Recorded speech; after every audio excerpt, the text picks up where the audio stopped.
good nga natay ginatawag nga groundwater level na which is ma-find out na nato na siya through testing. Okay. Next is surface water storage. So kanang mga uh, naay mga instances na magpundo ang tubig.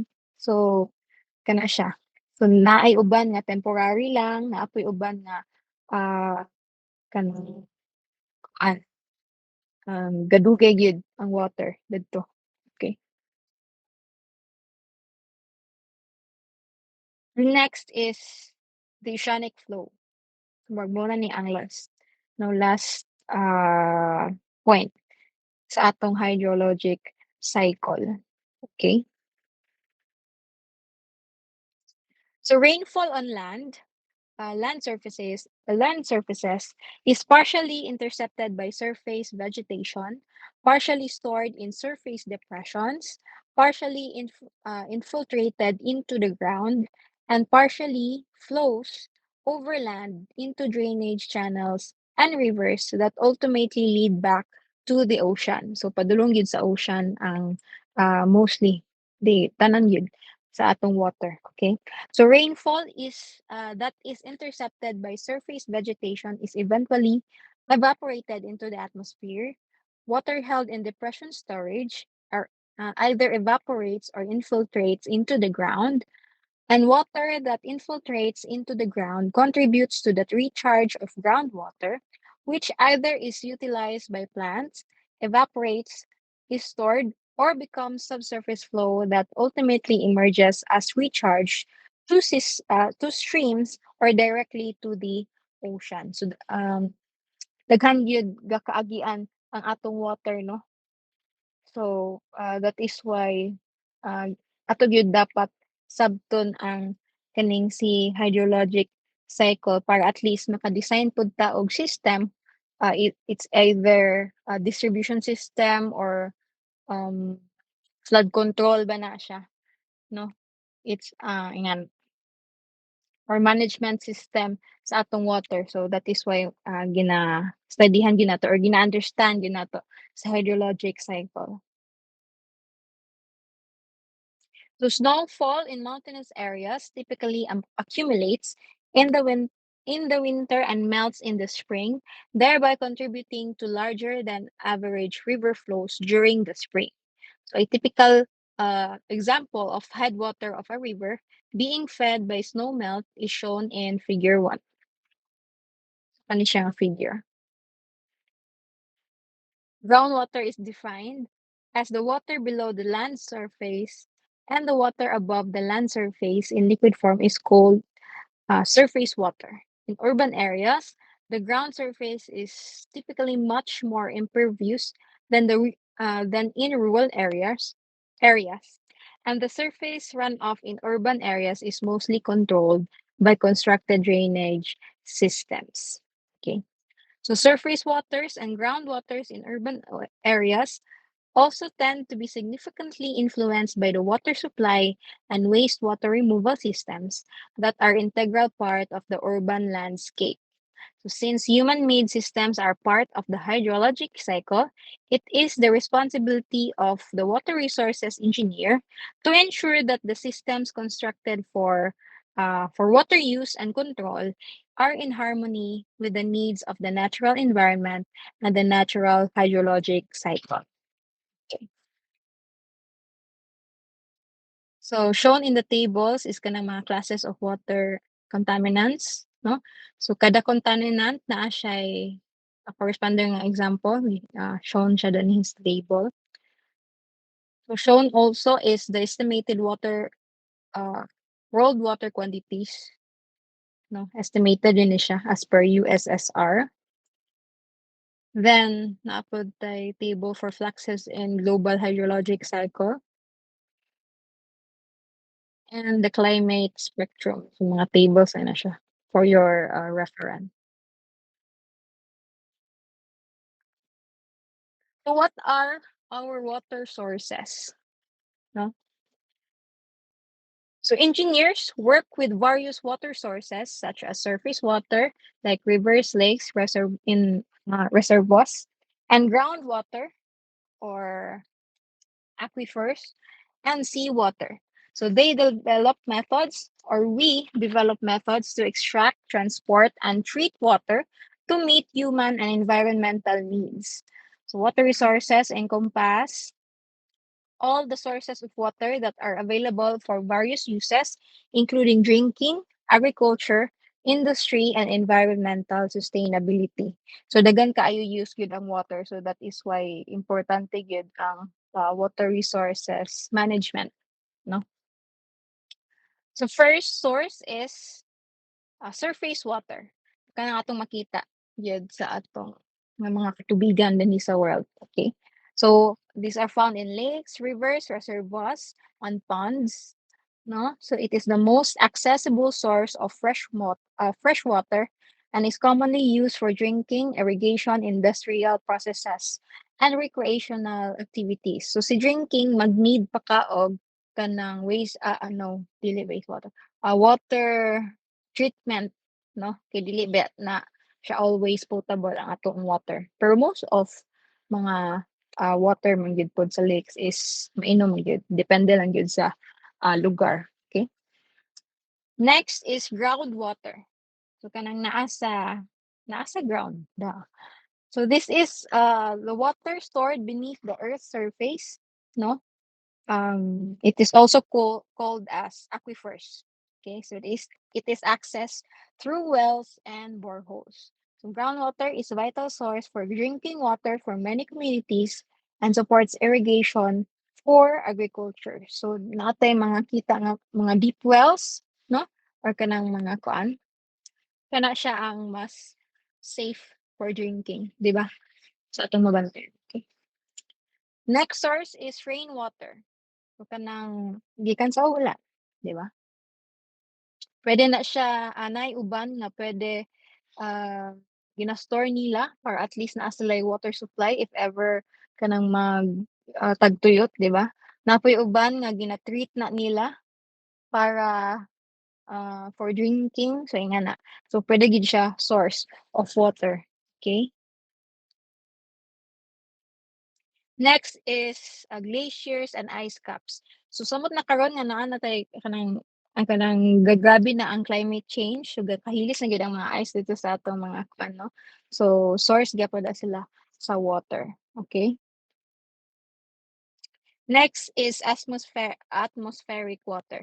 So water vapor in the atmosphere is a source of moisture that can be collected and used through technologies like atmospheric water generators.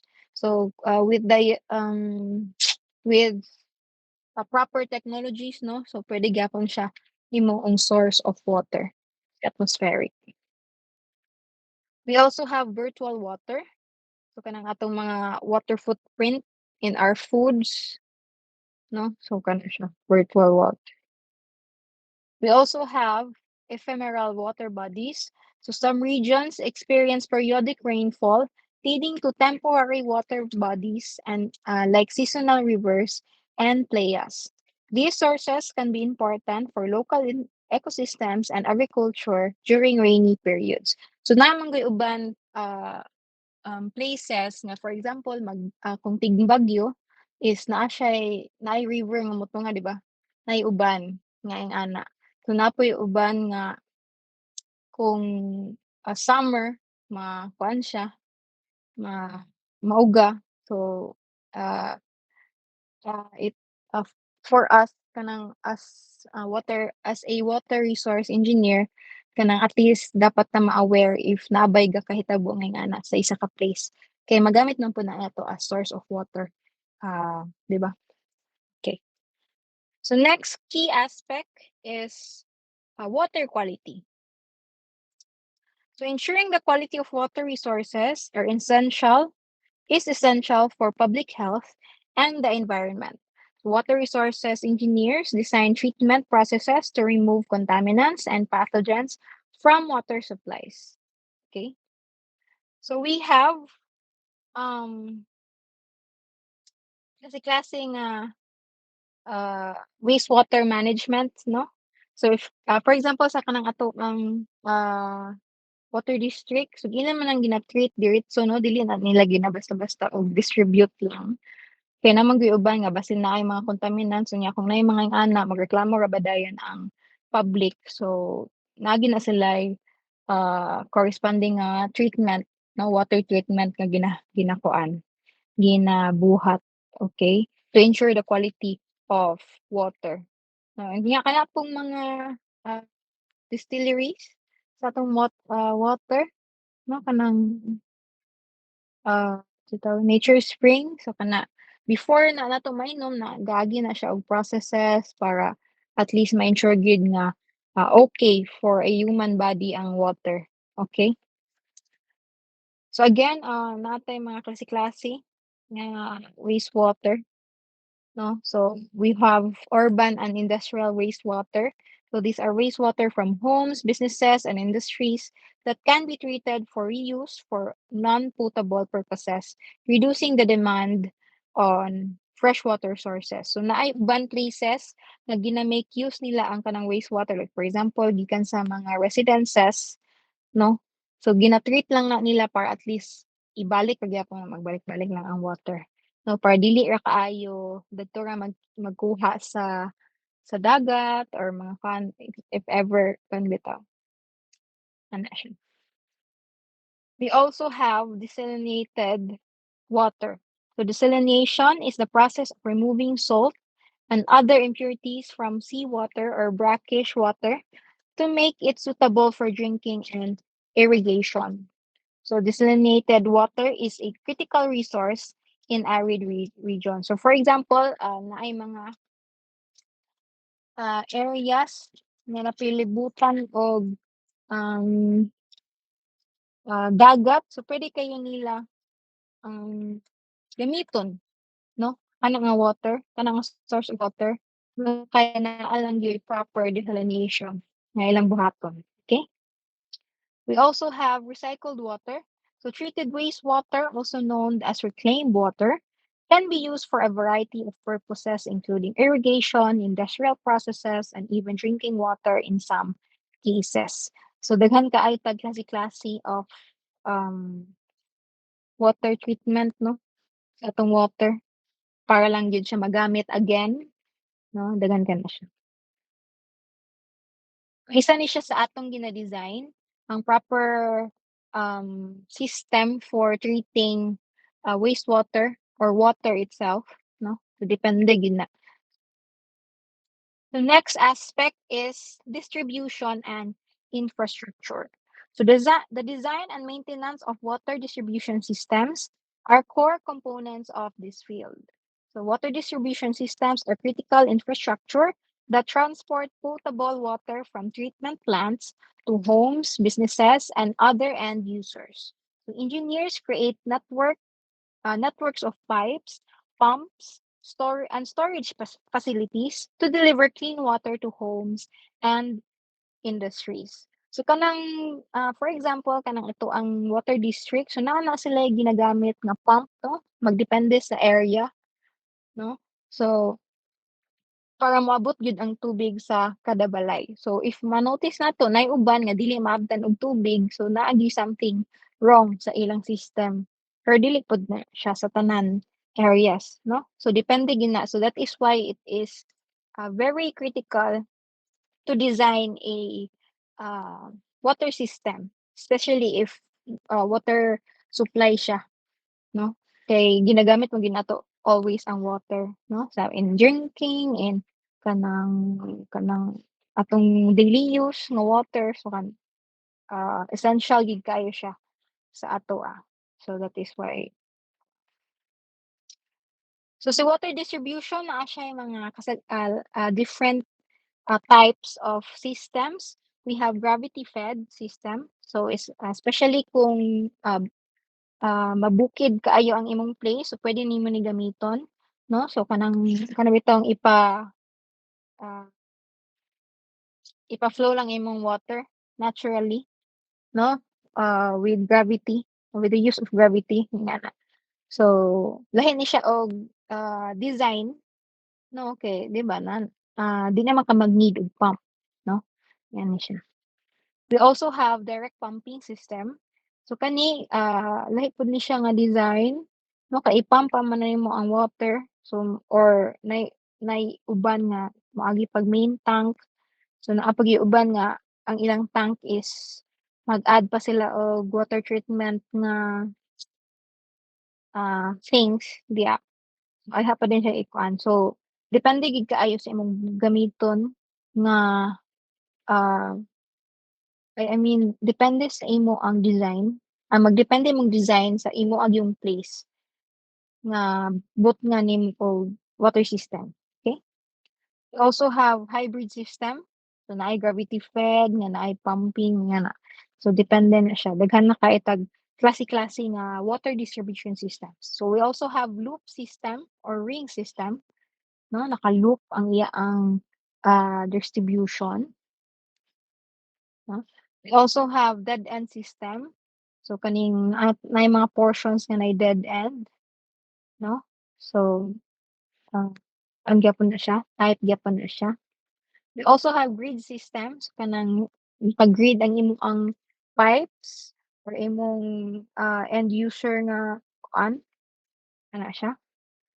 Napud tay radial system. So na ang main pipe mag-distribute lang sa tunga, then siya na din ang kuan, so mo na ang radial. We also have high pressure system, no, and low pressure system. So depende gyud sa imong ah, area. So samot na dinhi kay 'di ba sa Philippines kay maglahi-lahi gyud ang elevation sa kada lugar, naatay mabukid nga part, naapod tay ah, kaning unsa ba, kanang madagat. Kanang duol sa dagat 'di ba, low elevation lang gyud ang dagat.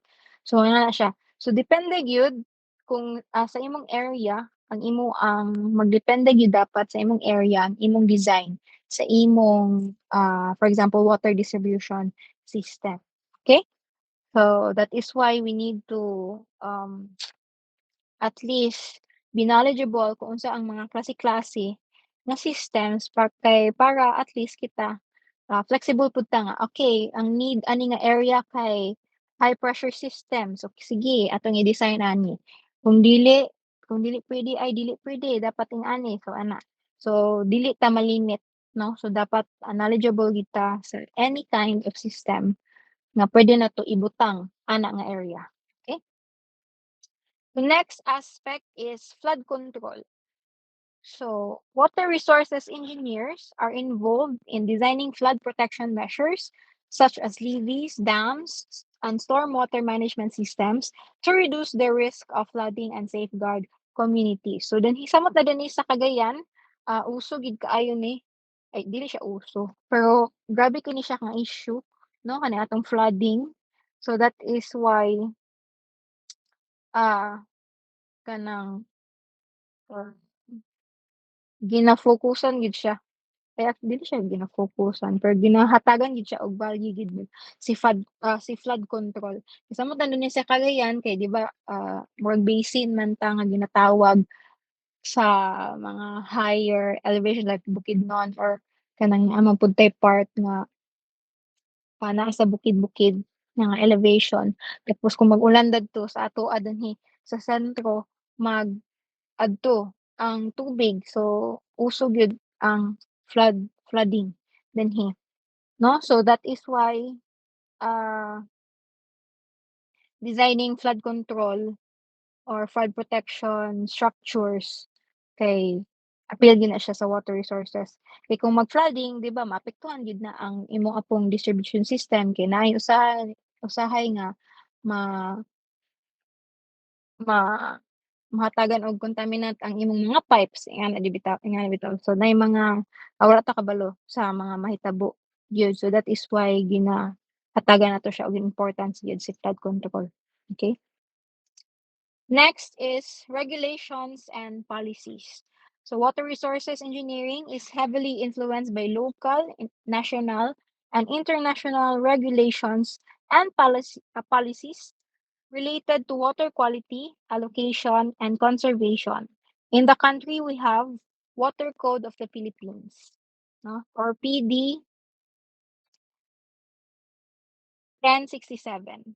So muna siya ang ato ang guide, no, in ensuring the water quality samot na dinhi water use here in the Philippines. So we are guided and we are regulated by this various agencies. So we have DNNR, PAG-ASA, DOST, NDRMC, National Water Resource Board, National Irrigations, then sa ato natay Water District sa Cagayan, no? CWCAD, CW, CWD, ah, COWD. Okay. Anyway, so kana ilang ginabantayan yun ang water quality then ato ang sa Philippines. Okay? So we are bounded by that. So that is why in every infrastructure project nga water project related atong buhaton is take note gyud pud ta or ato gyud pong i-consider ang ilaang regulations, no? Kinahanglan mo na yung mga instances nga dapat ang tubig dapat ang pH and daghan kaayo. Okay? So now we go to Water Code of the Philippines. So ma-search ninyo sa internet, no? Available naman ni siya. So ako lang i-discuss or i-summarize kung what it is about. Okay? So Water Code of the Philippines. So uh, this policy aims to provide for the utilization and conservation of water resources to ensure their sustainable management. No? So ownership of water resource. So water resource is considered a national patrimony owned by the state. So private ownership of water is generally not allowed. Okay? So state na siya sa atong Water Code of the Philippines. So permit system.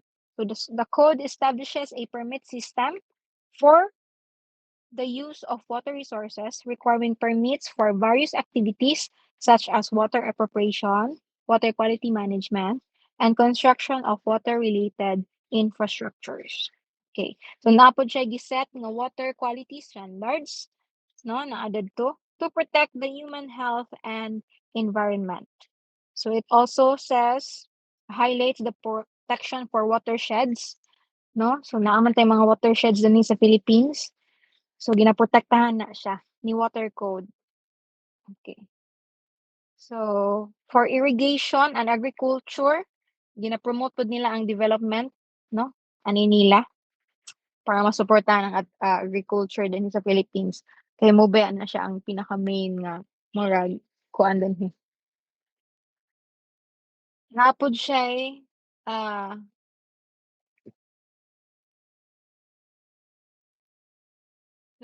ang code for the flood control and drainage, no? So every time nga mag-make ta og flood control structure, so kuhaan gyud nato na siya kay water code.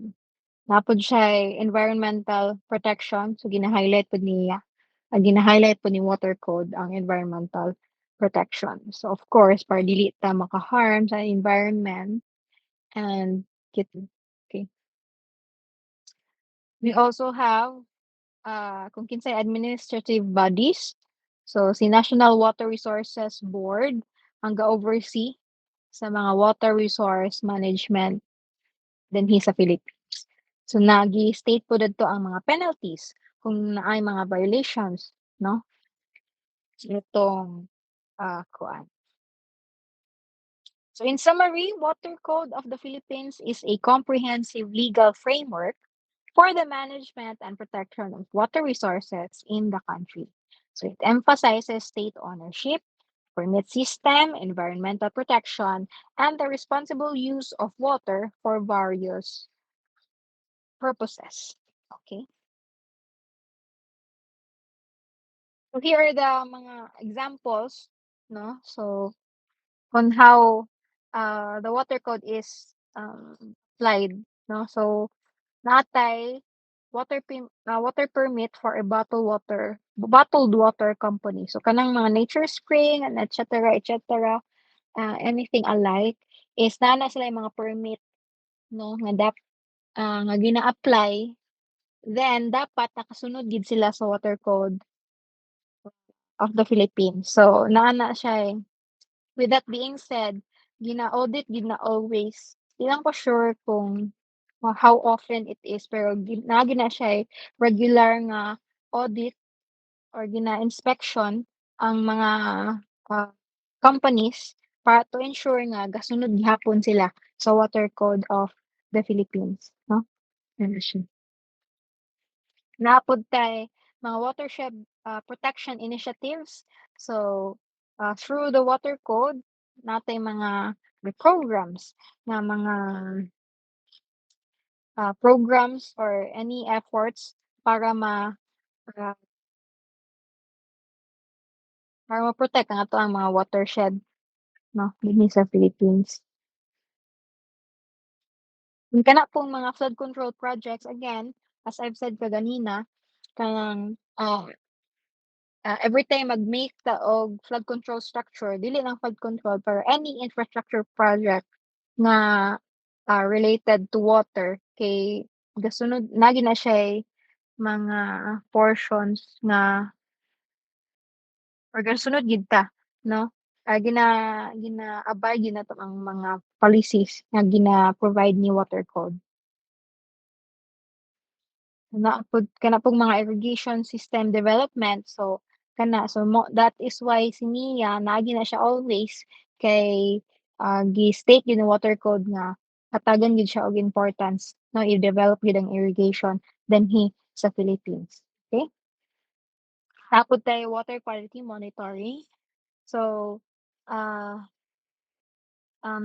kanang atong mga LGUs no, mga government agencies or any agencies gyud nga government is, gina-monitor gyud na nila ang water quality nato. Ay even man gani dinhi sa DPWH, so kana bitong gamiton nga waters itong construction, so gina-test gyapon na nato 'no, so, gina-monitor gyud na nato, okay.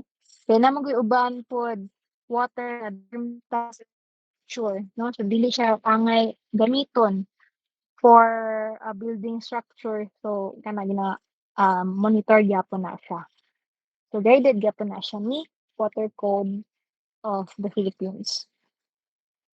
So these examples demonstrate how Water Code of the Philippines plays a crucial role in regulating and managing water resources from commercial water extraction to environmental conservation and disaster mitigation.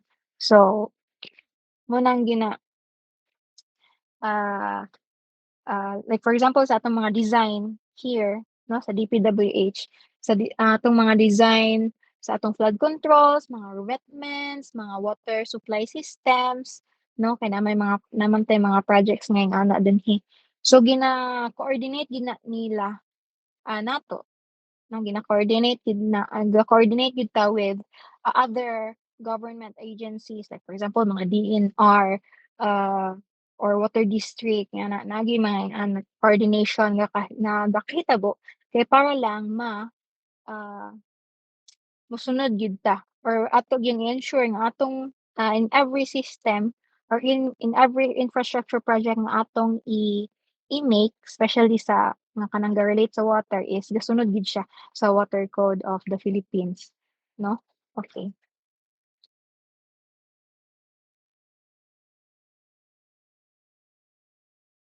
So now, we go to, runoff, 'no, kapit na mo.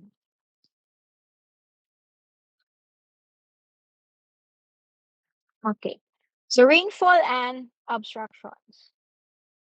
So surface water hydrology is the science that encompasses the distribution, movement, and properties of natural water above surface or above the surface of the earth. Sorry, na wrong machine. Applications of surface water hydrology in engineering practice oh, mali siya, are mostly encompassed within the field of engineering hydrology, which includes modeling rainfall events and predicting the quantity and quality of the resulting surface runoff. So sorry, wrong siya. may mga typo. Anyway, so again, ato ang when we design a certain water project or water project na nato itawag. So a certain water project is atog yung i-compute or estimate on kung pila ang mo moagi nga tubig dinha, no? Or runoff ana nga portion kung asa nato ibutang to ang structure. Okay?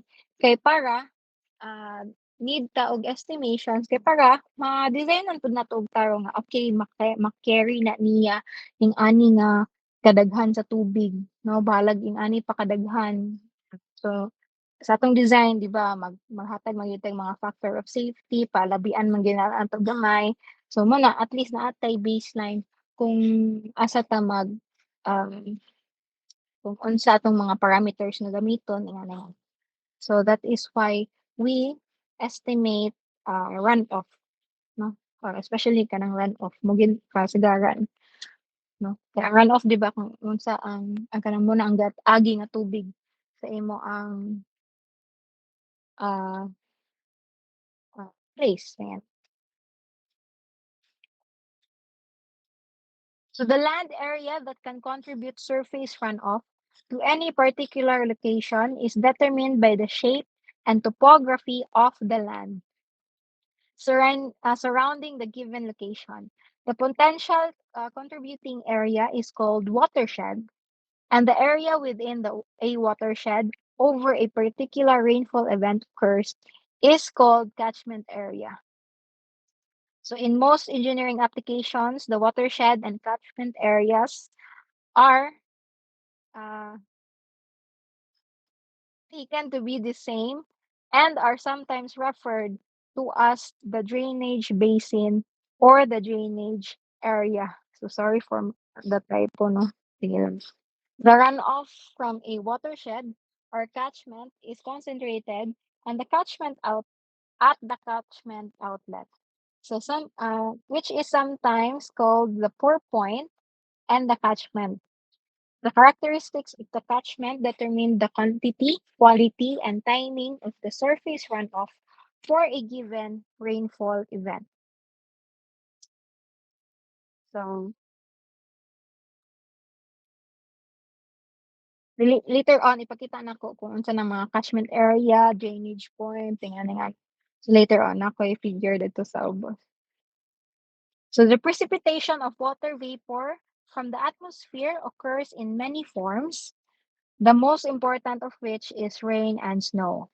So hail and sleet are less frequent forms.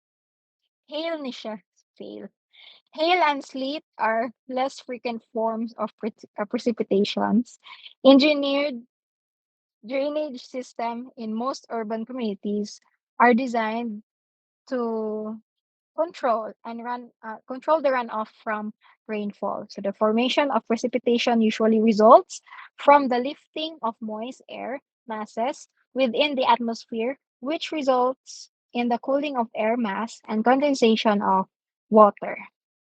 The four conditions that must be present for the production of precipitation are first, cooling of air mass, second, condensation of water droplets into nuclei, third is growth of water droplets, and fourth is the mechanisms to cause a sufficient density of droplets for the precipitation to fall to the ground.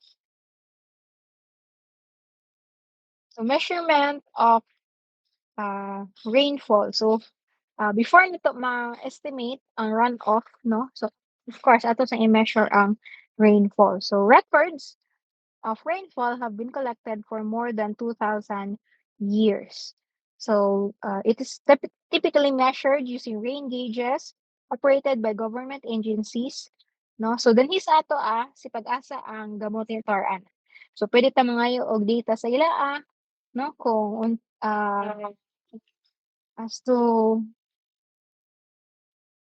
as to the rainfall intensity, ana nga area, so naa man tay mga klase-klase nga stations, no? Dinhi sa Philippines nakakuan man na siya. So puwede ta mangayo gyud dito og data for the rainfall para atong gamiton sa atong computations for the runoff. Okay?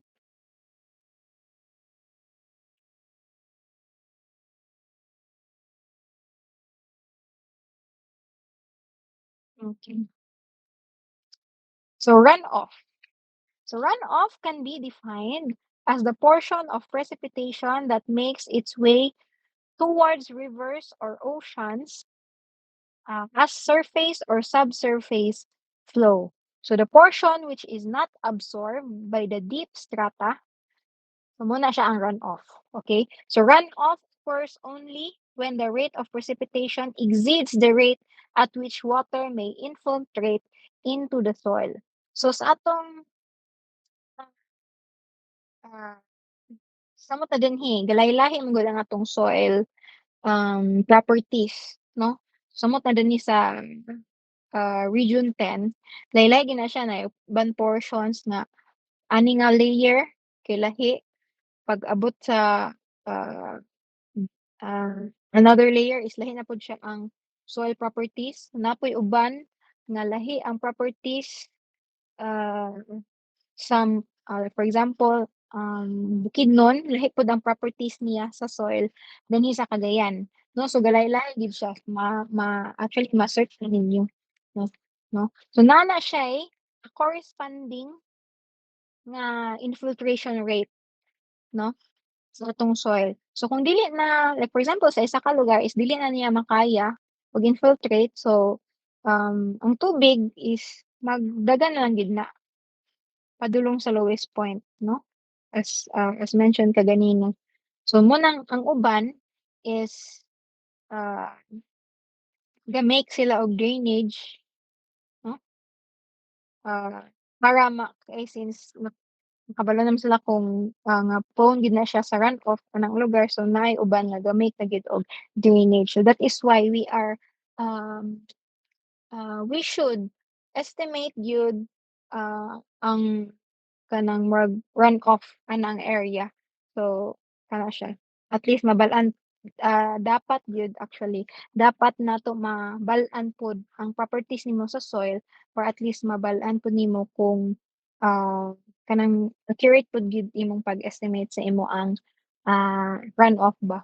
Pero naman gyapon tayong mga kuan, naman tayong mga standards nga ginasunod in estimating the runoff. So puwede ra nga at least mabalaan lang nimo kung unsay, ah, kanang anang area na namtay data sa soil. So puwede ra ta nga dili na magpa-test, magkuan para lang gid mabalaan ang infiltration rate sa imong soil. So ingana bitaw puwede nga naton gamiton nga mga parameters, okay? So a fundamental hypothesis that was originally made by Horton is that overland flow occurs when the rainfall rate exceeds the infiltration capacity of the soil. So this type of overland flow is commonly referred to as Hortonian overland flow or Hortonian runoff. So in modern engineering practice, it is generally recognized that two primary hydrological mechanisms that generate overland flow are infiltration excess and saturation excess. Muna ni siya ang itong mga ginagamit na terms.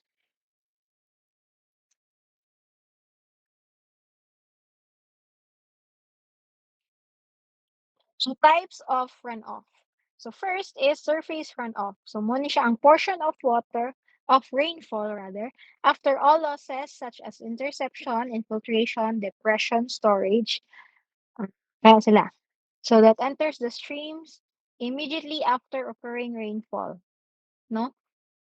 So kung napuno na imong soil dili na siya ka-infiltrate og tubig so modagan na dayon na ang runoff padulong sa lowest point. So may it be a drainage or kung kanang tubig nga gadagan mo na ang surface runoff. So again, si subsurface runoff is mo ni siya ang amount of rainfall nga naka-enter sa imong soil. Okay? So Ang difference sir ani nila is for example mo ni atong, NGL sa atong ground, naa pod tay groundwater level. So kaning, water nga ga water nga gadagan dinhi, gani nga portion is mo ni siya sa surface. Then above the groundwater surface level is 'di ba ga-flow naman gyapon na ga-flow nga water. Kay ang tubig lagi is padulong gid na siya sa lowest point which is the ocean. Okay, naa pod tay kani siya nga portion ang mga gadagan nga tubig diha is muna siya sea subsurface. And then kung beyond na dayon ka sa imong water level 'no, maskin 'pag naa na kay groundwater manggod 'no, naa na gid kay tubig dinhi, ang pasabot sa groundwater level is that ang tubig diha gid permi. Naa na gyud tubig diha, bahala 'pag mag-ulan or dili, okay. So bahala 'pag, ang level nimo sa water ana, pero ang nature gid sa tubig is mag-flow gid na siya padulong sa iyang lowest point. So balag naa ang imong groundwater level, ordinary groundwater level is naa dinhi, pero ga-flow gyapon na siya padulong sa imo ang lowest point. So muna siya sea base flow. So kung mag-ulan, kani siya nga flow is mo mas mokusog, 'di ba? So mo nang ginatawag nga base flow, okay. Kung dili mag-ulan naa na siya normal nga flow.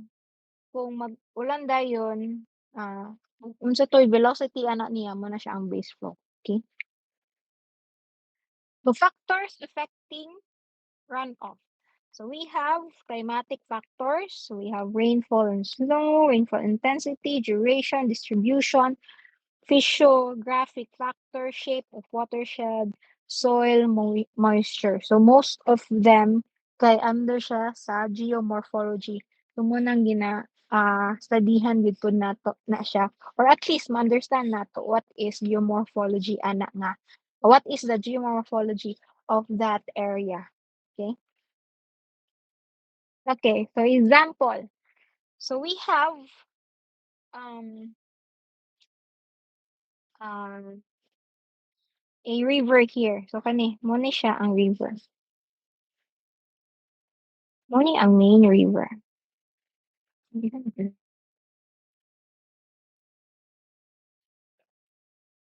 Parang anyway, yellow na lang. Hmm,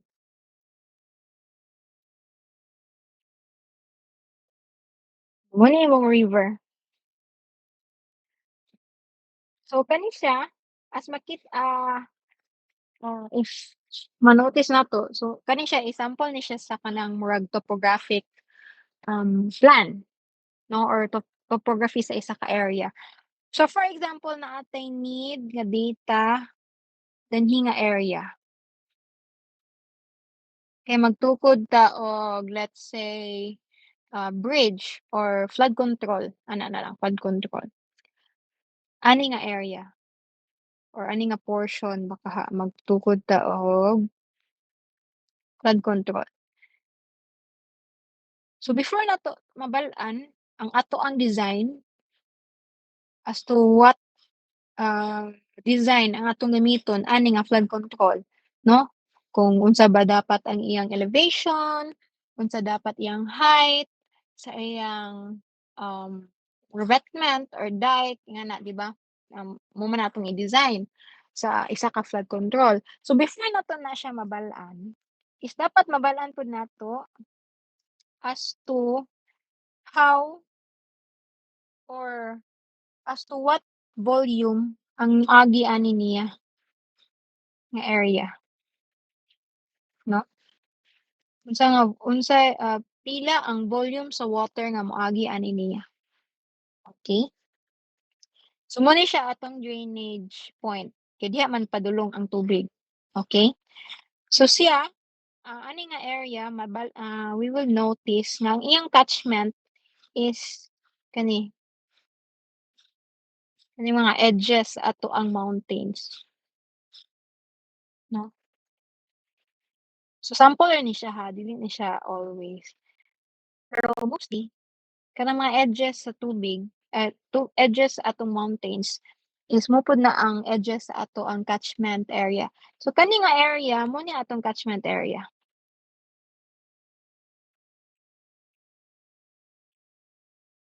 Okay. So tanan, like for example mag-ulan, no, mag-ulan. Ang mo-catch nga ulan ay ang tubig nga moagi ani nga point is kung unsa ang ma-catch ani niya nga area, right? 'Di ba kung mag-ulan? Kay kung like for example kani dili na ni siya appeal kay ang tubig na may tendency nga for example, dinhi kung mag-ulan dinhi naay tubig nga moagi dinhi, ang tubig padulong didto ug dinha, okay? So asa man ang moagi dinhi nga point, so kani ra, so mao ni atong i-consider, i-appeal. So that is why kani ra nga area atong i-appeal sa atong catchment area, okay? So mo ni siya ang pag-estimate, at least murag kuan lang ha, for you to visualize lang ba kung unsa ang catchment area. So mo ni siya, 'pag makuha na nimo ang catchment area, mabalaan na din nimo kung, ah, no, catchment area. Mabalaan nimo how, ah, how much water ang gaagi dinha, no? So mabalaan na din nimo kung unsa ang volume sa water nga ga-run off, ga-run off.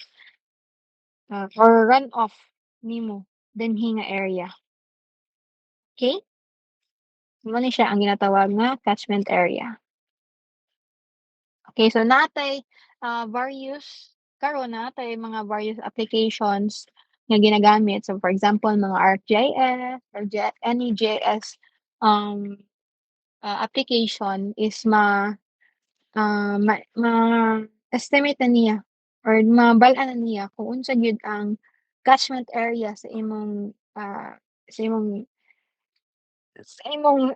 certain point. Okay, so daghan na ta ginagamit karon pero, ang uban is kanang kung magmano-mano rational method is natay, map nga ginagamit. So natay map, kato nga map is, um, kalimot ko ang sa tugikan. Sige lang at least lang to give you ay, overview ba kung ginaon sa siya 'pag, compute si catchment area. So, kung mano-manohon nimo, so natay maps 'no, sa isa ka area. So, mano-manohon gid nimo siya og sukod-sukod 'no. So, mas maayo gyud nga kung maghimo gid ka og isa ka water project is i-survey gid nimo ang area 'no, kay diha man moagi ang imong kuan, ang water 'no, kung pila ang, rainfall catchment ani nga area 'no, kay mao may moagi nga water dinhi sa imong certain point. Okay, so that is why importante gyud si catchment area. Kani ani pod nga example. So for example naa kay structure dinhi 'no, dinhi. Naa kay structure dinhi. Saan man ni? Naka-structure nga itukod dinhi for example maghimo kag flood control, nga naay bridge unsa ba kaha ingani. So dapat mabalaan gid nimo ang volume of water nga moagi dinhi, right?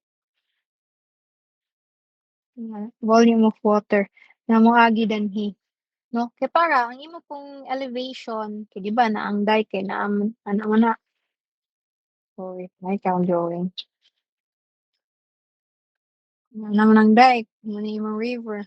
So at least pagbabalaan nimo ang ma-estimate nimo properly kung how much water or how, ang volume gid sa water nga moagi dinhi 'no, sa imong runoff. Okay, kay mabalaan na din nimo ang height dinhi. So kung tsada imong pagka-design is dili gid mabahaan imong residence dinhi 'no. So mo na ang, importance as to why gina-estimate nato ang runoff, okay? So kana kung mag-ulan mo ni atong catchment area, no? Mao ni ang runoff, no? Again, kung pila ang runoff na moagi, no? Ang iyang ang catch is mura pud to atong i-consider sa atong estimations, no? Dayon kung naa pa gid tay data, no? Like naa pa tay data sa atong groundwater flow, pila ang flow, ani niya. So pwede na nato i-add sa atong design para at least mas accurate pa gyud ang ato ang design sa atong dike. Okay? So as to rainfall data, pwede na nato i-acquire sa Pag-asa na ana sila yung mga data sa kuan. Tapos kana pod is na pod ato pod na siyang gina-add-an og mga 50-year return periods, 100-year return periods, o consider pud tawag ingana sa atong design, sa atong structure.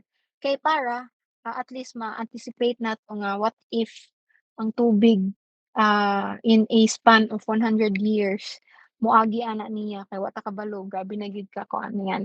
So ingana siya ang mga considerations in um, designing a water project. So may it be water distribution, flood control, so nga na. So for example, water distribution pod imo ang system. So nakabutang siya dinhi. So ato magyapon nang i-estimate kung unsa ang pila ang volume sa water nga moagi dinhi kay para at least ma-recycle ba niya ang water ingana. Wala ta kabalo sa depende gid sa gamit sa imong ang project, no? Ang pag-design pud nato sa ato ang structure. Okay?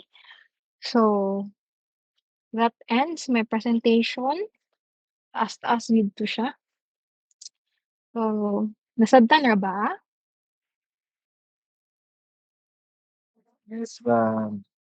Okay. Sure mo naminaw gid mo? Charot.